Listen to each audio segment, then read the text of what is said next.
बाहेर थंडी पडली की माझी आत्या नेहमी ही रेसिपी बनवायची. तर आज आपण अळीवाची खीर करतोय. त्यासाठी 4 चमचे अळीव घेतले. आता हे थोडेसे पाण्यामध्ये भिजत घालायचे.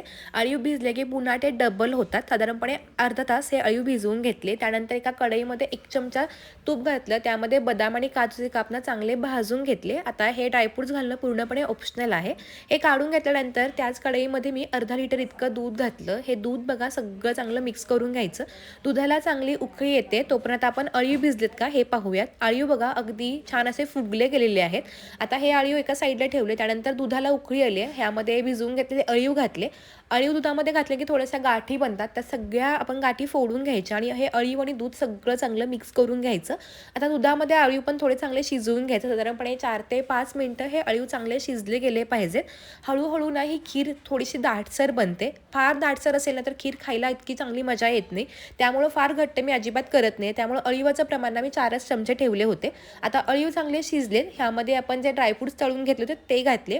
त्यानंतर 1 चमचा जायफळ आणि वेलचीची पूड टाकली. हे सगळं मिक्स करून घेतलं. आता छान असे अळीव पण बघा मस्त शिजलेले आहेत आणि खिरीला ना छान असा दाटसरपणा पण आलेला आहे.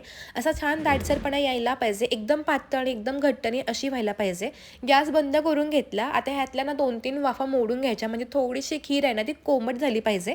कारण आपण गूळ वापरते. गरम दुधामध्ये जर गूळ गेला तर दूध जे आहे ते फाटण्याची शक्यता असते. तसं होऊ नये म्हणून थोडंसं कोमट करून घेतलं. त्यानंतर त्यामध्ये ना पाववाटी इतका बारीक चिरून घेतलेला गूळ घातला आणि अशा पद्धतीनं सगळं ढवळून ना गूळ चांगला असा विरघळून घेतला. आता अळीव जे आहेत ना कंबर, गुडघेदुखी, केसांसाठी तर खूप चांगले आहेत. कारण ह्यामध्ये भरपूर प्रमाणात लोह आहेत, प्रथिने आहेत, त्याबरोबरच फायबर आहेत. त्यामुळे हे खूप चांगले असतात. थंडीमध्ये तर आपण आठवड्यातून 2दा ह्याच्या रेसिपी करून खाल्ल्या पाहिजेत.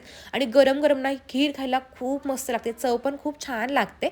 आता हे सगळं मिक्स करून घेतलं. गूळ पण बघा चांगला विरघळलाय आणि थोडीशी खीर गार झाली ना पुन्हा थोडीशी घट्ट झाली.